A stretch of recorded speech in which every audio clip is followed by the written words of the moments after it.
Welcome to the Alcohol Minimalist Podcast. I'm your host, Molly Watts.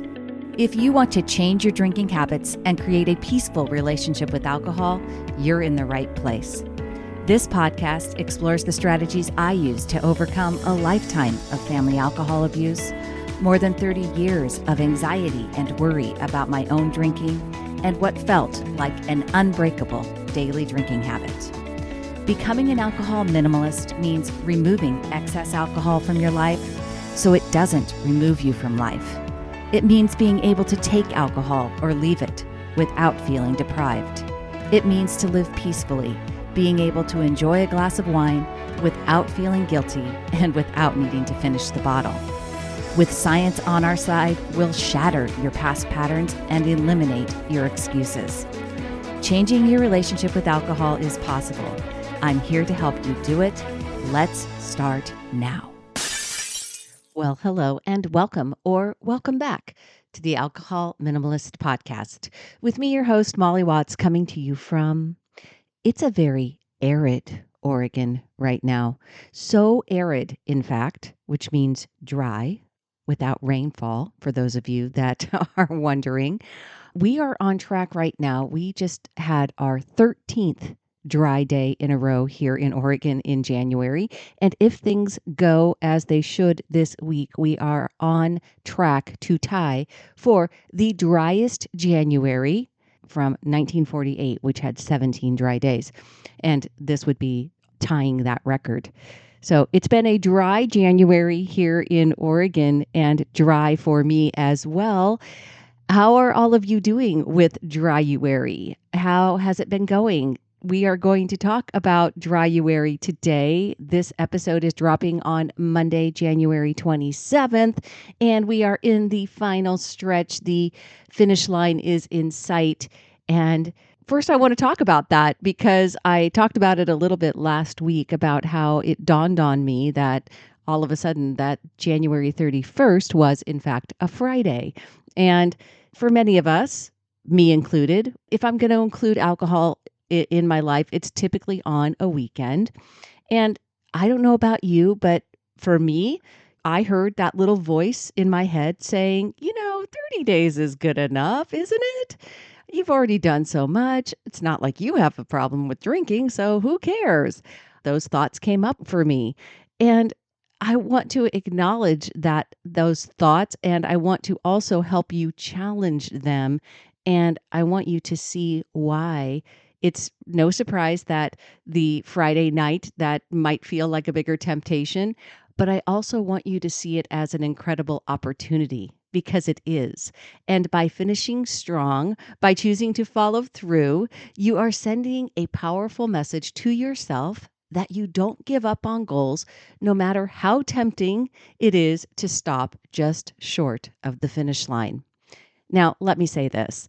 If your Dryuary hasn't gone perfectly, if you've stumbled along the way, there is no need to feel discouraged. This week is also a perfect opportunity to recommit, to reflect, and really take a meaningful step forward in terms of creating that sustainable habit and a peaceful relationship with alcohol for the rest of your life. Because Dryuary, dry January, damp January, any of it is not about being perfect. It's about progress. And every decision you make, every choice is a chance to vote for who you are becoming, and it can help you now to set the tone for the rest of the year. This is a great week to look at things that way. So, our brains are wired for learning through repetition, which means that every action you take or don't take creates a feedback loop that reinforces your behavior. And when we set a goal, our brain's reward system releases dopamine, and it motivates us to work towards that goal. But here's the tricky part. Of course, every time we quit or give up, we're actually training our brains to associate effort with stopping short. I want you to think of it this way. If you abandon a goal halfway, your brain learns that it's okay to quit, which makes it easier to give up in the future. Now, on the flip side, every time you stick with the goal, even after you stumble, you strengthen the neural pathway and tell your brain, I am someone who follows through. And that is why finishing strong, whether it's the full 31 days alcohol free, or if you're just recommitting to maybe one alcohol free day this week or the whole week, it is super important. The amazing thing about our brains and neuroplasticity is that they have the ability to change and adapt. And even if you gave up mid-month, you haven't ruined anything. You can decide to recommit this week, and you're telling your brain that you are still in the game. The progress that you make now isn't just for Dryuary. It is laying the groundwork for your long-term relationship with alcohol. Now, let's talk about those missteps or setbacks or however you want to call it, or, an off-plan drinking event. Maybe you started Dryuary strong, but life got in the way. Maybe you had a stressful day. I know I just talked to the coaching group last weekend and was telling them how I had my own challenging, stressful day. And I had a coworker who said to me, it's too bad you're doing Dryuary, or we could go to that fun little beer shop. And I literally had that thought again, like, oh, I could just do that. It's not a big deal, right? And I really would. It would be so nice. It's been a stressful day. And then I remembered, right, that I actually know how to help myself feel better. And alcohol doesn't help me relieve stress, not in a long-term way. But regardless, maybe you had that. Maybe you had an unexpected social situation and you decided to go ahead and have a drink. That is not a problem. It is easy for you. It's the easy choice for you to decide that you fail and jump right off and decide that there's no point in continuing. But if you like neuroscience and if you really want to create a peaceful relationship with alcohol for the rest of your life, I want you to decide to use that setback in a different, or misstep in a different way and see it as a learning opportunity and decide this week to recommit and reflect on how you can do things differently. When you do this, you are creating new neural connections that help you make better decisions in the future. And that's really where the concept of Kaizen, which I talk about in my book and I talk about around here a lot, which is this idea of continuous improvement, comes in. Kaizen isn't about huge leaps. It's about tiny incremental steps. I talk about it all the time. Small steps lead to big wins. So, did you drink last week? Then focus on being alcohol-free today. Did you have 3 drinks last night? Okay, well, aim for just 1 today. Each small win strengthens the habit loop in your brain, and it makes it easier to keep improving. Now, here's the thing.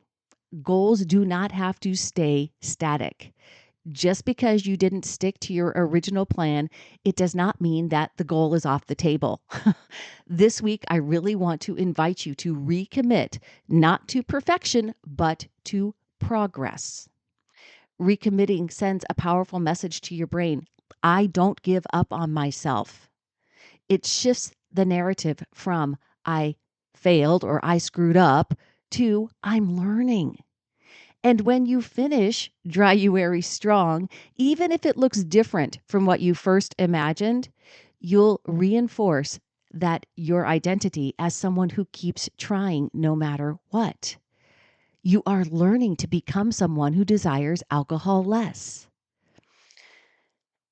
If you're going to recommit yourself, ask yourself to help do that. Ask yourself, what was my original goal for Dryuary and why was it important to me? That why is super important. We talked about that in the group coaching call this week. We talked about how having a list of many reasons, making them strong and revisit them often is something that people do still, even when they've been working on this for a while. Ask yourself, if you're recommitting, how can I make this final week a meaningful step forward towards my goal? And maybe ask yourself this question: what's one thing I am willing to do today to feel proud of myself? Hey there, it's Molly taking a quick break to talk with you about Sunnyside. You all know that Sunnyside is my app of choice and my recommendation for a tool to help you create sustainable change around your drinking. One of the things that I love about Sunnyside is their commitment to improving the user experience, and that has been a constant since I started working with them nearly 3 years ago now. Since June this year, they have added the Android version of their iOS app. So now it's available for Apple users and all Android users. It's the same Sunnyside experience across all of those devices. And it's just another example of their commitment to improving the user experience. Another example would be the fact that now you can set it up for push notifications.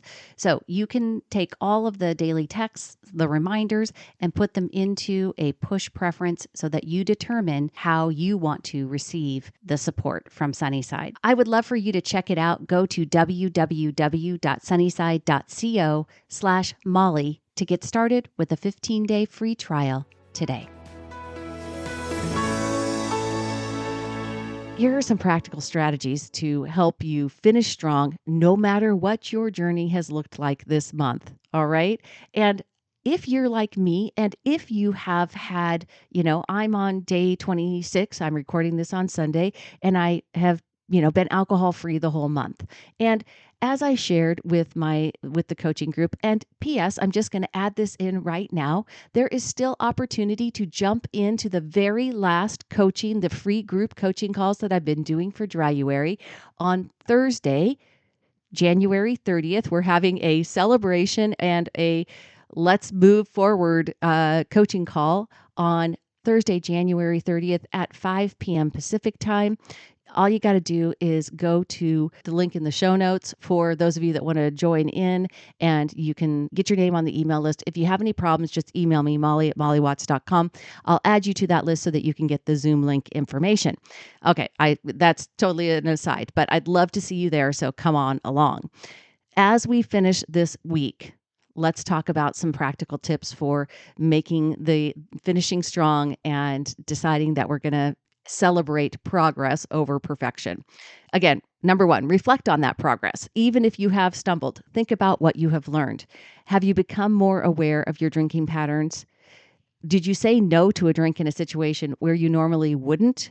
Those are wins, and they matter. So you've got to notice those things. For myself, like I said, I've been alcohol free the whole time. As I shared in that coaching group, which is what I was going to say, and then I got totally sidetracked, is that, it's easier for me now. This is my 5th dry January. I find them to be easy.